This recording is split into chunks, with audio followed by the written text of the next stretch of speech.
Hello, नमस्कार दोस्तों। आइए हम आज एमबीडी के टेस्ट सीरीज को स्टार्ट करते हैं, जिसमें हम डेली 10 से 15 क्वेश्चन करेंगे। तो देखते हैं अब कहाँ तक हो गया था जी। कल 20-25 नंबर तक हो गया था। आगे देखते हैं। अब एक क्वेश्चन बहुत इंपॉर्टेंट है जो देखना है। 28 नंबर क्वेश्चन है। कह रहा है कि π/3 है। बताना है π/3 क्या है। ऑप्शन ए है परिमेय संख्या। ऑप्शन बी है अपरिमेय संख्या। सी है पूर्णांक संख्या और ऑप्शन डी है आप लोगों का कोई नहीं। बताओ क्या है जी π/3। कोई नहीं। π/3 क्या है? अपरिमेय है। सुन लेना ध्यान से पाई का कहानी। पाई में बहुत लोग कंफ्यूज रहता है। पाई का मान क्या होता है? 22/7। ठीक, लेकिन कई जगह बोलता है कि 22/7 परिमेय संख्या है, जबकि पाई अपरिमेय संख्या है। कैसे? तो जो 22/7 ये माना गया ना, ये अप्रोक्सीमेट वैल्यू है, लगभग मान है, पूरा एक्यूरेट वैल्यू नहीं है 22/7। किसका? पाई का। पाई का वैल्यू आज तक पूरा पता नहीं किया जा चुका है, वो लगभग में माना गया है, इसलिए पाई अपरिमेय है, जबकि 22/7 क्या है? परिमेय है। इसका ऑप्शन क्या हो जाएगा? अपरिमेय।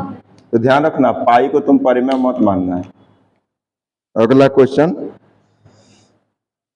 144 के अभाज्य गुणनफल में 2 का घातांक। आज ये नहीं बताएंगे क्योंकि रोज इसी टाइप का क्वेश्चन आ रहा है, तो देखते हैं तुम लोग बता पाते हो कि नहीं।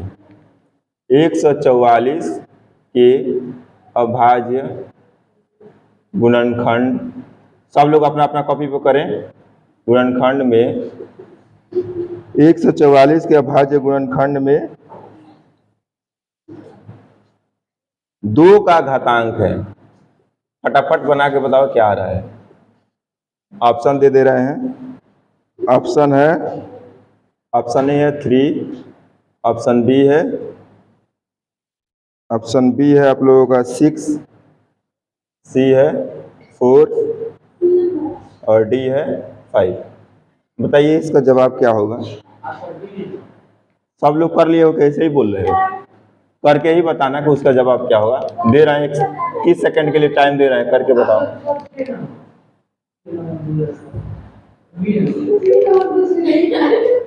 हो गया? बी बोल रहे हो? कोई बी बोल रहा है, कोई सी बोल रहा है, तो देख लो क्या होगा। क्या है? 144।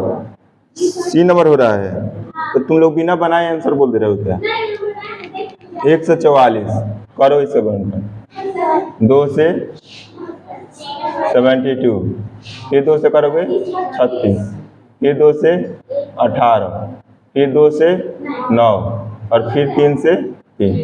इसको क्या लिख सकते हैं? लिखना चाहेंगे तो 144 बराबर 2 के पावर कितना है? 1 2 3 4 इंटू 3 के पावर 2। पूछा कितना है? 2 का घातांक। तो 2 का घातांक कितना है? 4। तुम बाबू बोल रहा था 6, कौन सा बोल रहा था? बी वाला। कैसे होगा बी वाला? तुमको गुणनखंड करना नहीं आता है बाबू, ऐसा मत करो। अगला क्वेश्चन देखो, 45 और 60 का मौसा बताना। अगर ये नहीं आया तो पढ़ना लिखना बेकार। क्वेश्चन क्या है? 45 और 60 का मौसा होगा। बताना है इसका मौसा क्या होगा। ये क्वेश्चन नहीं आया तो फिर पढ़ने लिखने का कोई मतलब नहीं है। ए है 45, बी है आपका 3, सी है 1 और डी है 4। बताओ जी क्या होगा इसका जवाब। 15 ऑप्शन में नहीं है तो बना दो इसको। कैसे पता चल रहा है कि वही हो? एचसीएफ निकालना आता है ना सबको? अरे मौसा का मतलब वही हुआ, एचसीएफ हुआ। कैसे निकालेंगे एचसीएफ इसका? बताओ जैसे निकाला जाता है। तो 45 कल वाला मेथड यूज करेंगे, वो वाला यूज नहीं करेंगे। 45 लिख लेंगे और 60 इस ऐसे नंबर से कटाएंगे जिससे दोनों कटे। 2 से नहीं कटेगा दोनों, 3 से कटेगा दोनों। 15 तिया 45 अब 20 तिहाई 60।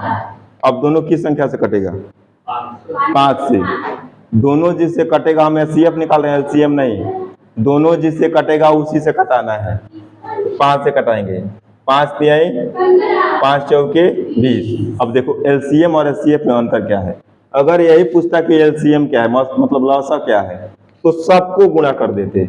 लेकिन जब पूछेगा मौसा क्या है ना, तो केवल इधर वाला का गुणा करेंगे।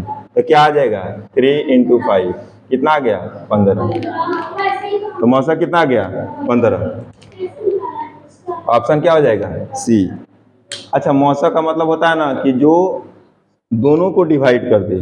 तो 15 के पहाड़ा में दोनों आता है ना, 15 तिया 45, 15 चौके 60।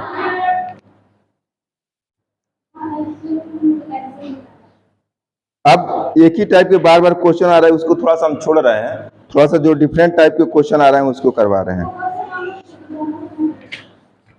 तो तुम लोग भी घर से करके आया करो, हम तो ऑलरेडी पहले बोल चुके हैं।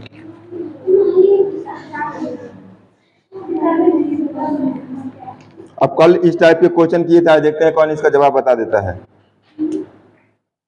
क्वेश्चन है कि 0.7 पर एकरिंग एक किसके बराबर है? ऑप्शन है 7/9, ऑप्शन बी है 7/90, सी है 7/99 और डी है 7/10। इस टाइप के क्वेश्चन कल करवा दिए थे। इस टाइप के क्वेश्चन कल का हो गया। बताओ क्या होगा जवाब? बताओ सोल्व करके, 30 सेकंड का टाइम है। सब लोगों को पता नहीं चल रहा है क्या? 1-2 आदमी बोल रहा है। कल भी तो बताए थे ना इस टाइप के क्वेश्चन, सब लोगों को पता चलना चाहिए। सिखाए थे कल, फिर आज भी सीख लो। देखो क्या बताए थे, पूरा नंबर लिख दो। तो पूरा नंबर लिखोगे तो 7 माइनस बिना रेकरिंग वाला घटाओ। बिना रेकरिंग वाला क्या है? 0 बटा 10 के पावर। जितना पर रेकरिंग है उतना पावर चढ़ाओ। तो कितना पर रेकरिंग है? 1 पर माइनस 10 के पावर। दशमलव के बाद बिना रेकरिंग वाला नंबर, तो दशमलव के बाद बिना रेकरिंग वाला 0। तो 7 में से 0 गया 7।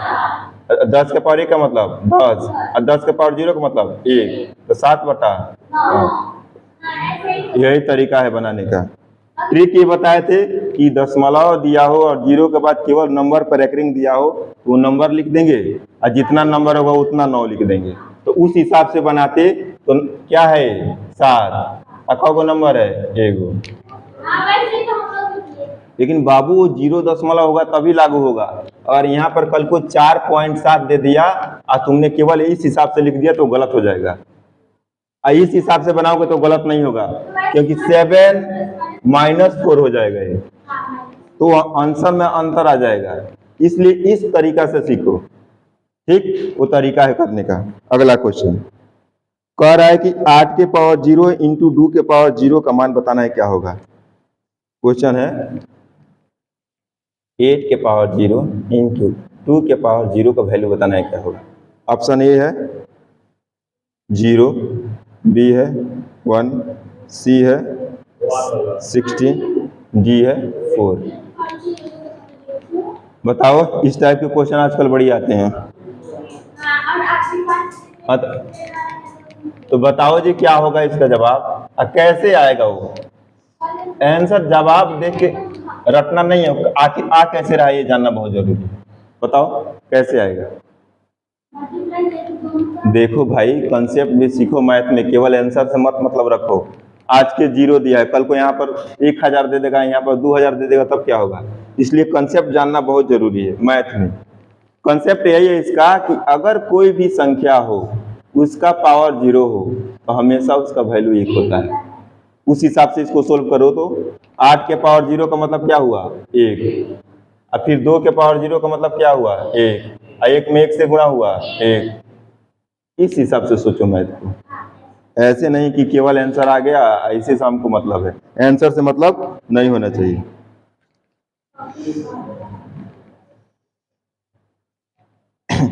एक बहुत शानदार क्वेश्चन है, देखते हैं इसका तुम लोग जवाब बता पाते हो कि नहीं। अगला क्वेश्चन, यदि P तथा Q अभाज्य संख्याएं हैं, अभाज्य संख्याएं है, तो P Q इंटू Q तथा P स्क्वायर इंटू Q का मौसा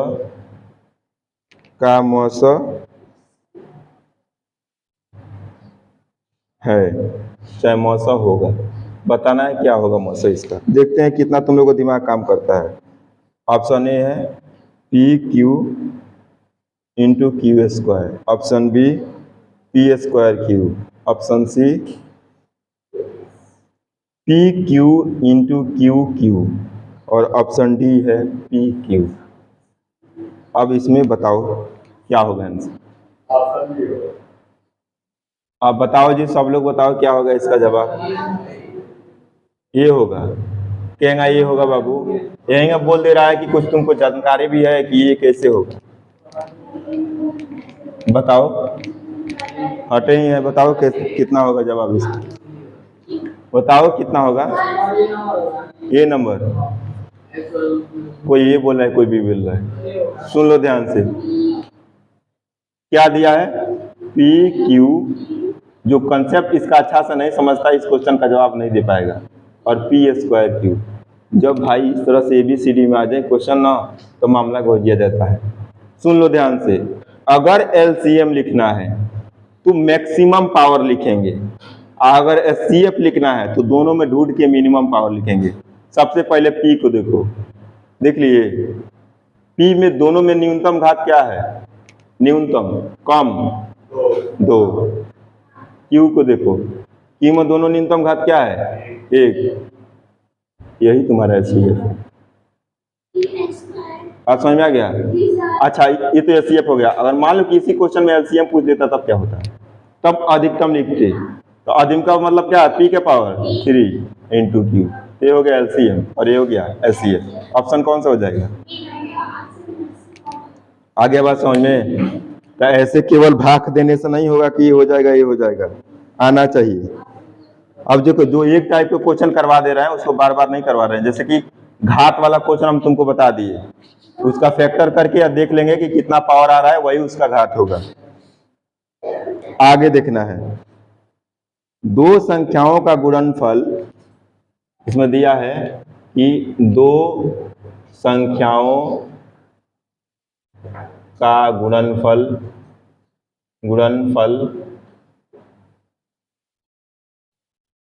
8670 है, ठीक, और उनका HCF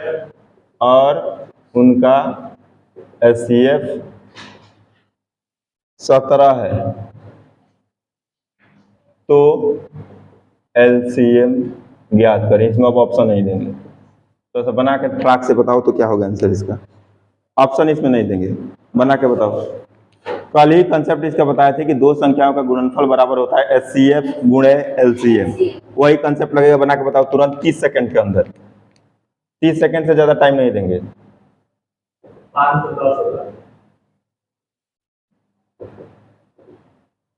इसका ऑप्शन इसलिए नहीं देंगे, तुम लोग ऑप्शन देख के लाते भी हो। ज्यादा टाइम नहीं देंगे।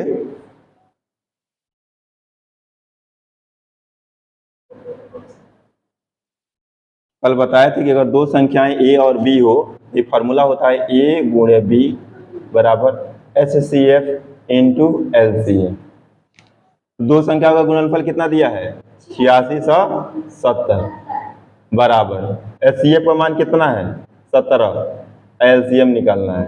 17 इधर गुणा में है, इधर आएगा तो भाग में। देखो गुणा का उल्टा उसको माइनस दिख रहा है, मैथ का वो छठियार कर देगी। कटाओ 17 से, टेबल याद है ना, 17 पचे 85। अब एक बचा तो 17 या कम, 17 और 0, एलसीएम कितना आ गया 510। और समझ में आ गया, इसलिए इसका ऑप्शन नहीं देते, तुम लोग नहा देते हो। अगला क्वेश्चन, अब जो कंसेप्ट अभी बताए थे ना पी क्यू को लेके, उसी तरह का एक क्वेश्चन है। जो पी क्यू वाला आदमी कंसेप्ट समझ में आ गया होगा, उसी टाइप का एक क्वेश्चन है जिसका हमको बताना है क्वेश्चन। तो देख मतलब उसका बताना है लॉस। तो देखते हैं तुम लोग बता पाते हो कि नहीं। हाँ, क्वेश्चन नंबर एमबीटी गाइड का 42 है। तो क्वेश्चन नंबर है 42। दिया है कि यदि ए बराबर दिया है 2 के पावर 3 इंटू 2 के पावर 3 इंटू इधर 42 है ना, 3 इंटू 5, और बी बराबर दिया है 2 के पावर 4 इंटू 5 इंटू 7। तो बताना है तब लॉस ऑफ ए बी होगा। ए बी का लॉस क्या होगा? और ऑप्शन आप लोगों को दिया हुआ है इसमें। ऑप्शन ए है 40, फटाफट बनाओ। ऑप्शन बी है इसमें, ऑप्शन बी है 560, ऑप्शन सी है आप लोगों का 1120, और ऑप्शन डी है 1680। जल्दी बताओ इसका आंसर क्या होगा, जल्दी बताओ इसका आंसर क्या होगा।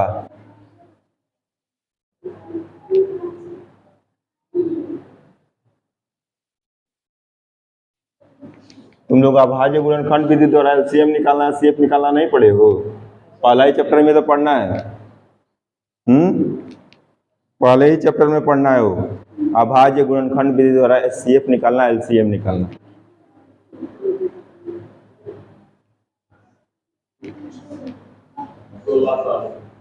देखो इधर बोर्ड पर ध्यान से,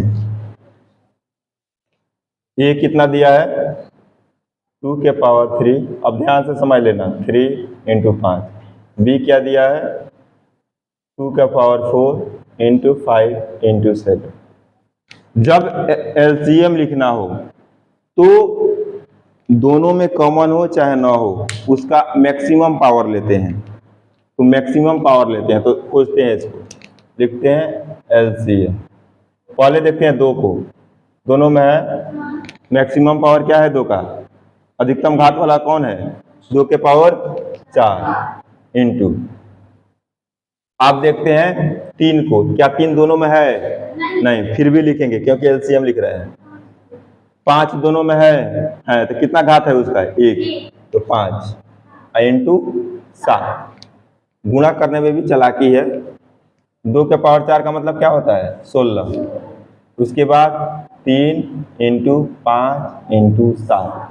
अब देखो गुणा उस नंबर से करना जिसमें आसानी से 0 बने। तो देखो 16 5 80, 80 में 3 से गुणा करोगे तो 8 3 का 24, यानी 240। 240 और गुणे 7। गुणा करना भी सीखना बहुत जरूरी है। अब 4 7 28, हासिल 2, और 7 दूना 14 और 2 16। तो गुणा भाग भी करना आना चाहिए कि कैसे गुणा भाग करना है। आ गया था तो बहुत सुंदर बात है, आ गया था तो। अब कुछ ओरली 1-2 सवाल पूछ लेते हैं, क्योंकि सारे सवाल को लिखने का कोई मतलब नहीं है। बताना ऐसे ही तुम लोगों का कि 2 + √2 है क्या है। ऑप्शन दे रहे हैं। ऑप्शन ए है एक परिमेय संख्या, ऑप्शन बी है एक अपरिमेय संख्या, ऑप्शन सी एक पूर्णांक संख्या, और ऑप्शन डी सभी गलत है। तो 2 + √2 क्या है? अरे यही पूछा है कि 2 + √2 कौन सी संख्या है? परिमेय संख्या है, अपरिमेय संख्या है, पूर्णांक है, या सभी गलत? अरे भाई रूट आ गया है तो 2 + √2 क्या है? अपरिमेय संख्या।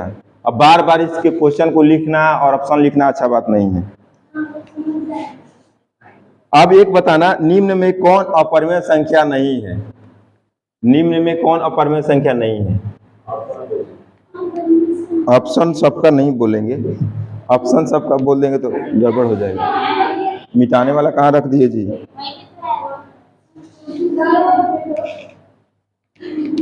अब बताना है कि निम्न में कौन परमेय संख्या नहीं है।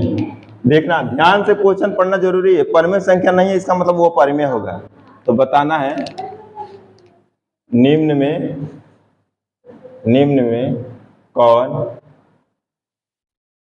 में कौन अपरिमेय संख्या इसमें है पूछा है। ऑप्शन ए है आप लोगों का 49 रूट में। ऑप्शन बी है √36। ऑप्शन सी है √27 और ऑप्शन डी है √16। बताओ। अब इसके लिए रूट निकालने का ज्ञान होना चाहिए ना। जिनको रूट निकालने का ज्ञान नहीं होगा वो नहीं बना पाएंगे। देखो 49 का मतलब 7, 36 का मतलब 6 और इसका मतलब 4। 27 को तुम लिख सकते हो 9 × 3, 9 का स्क्वायर रूट 3, तो 3√3 तो एक अपरिमेय संख्या है ना। पूछा क्या है कौन अपरिमेय है, यही है अपरिमेय।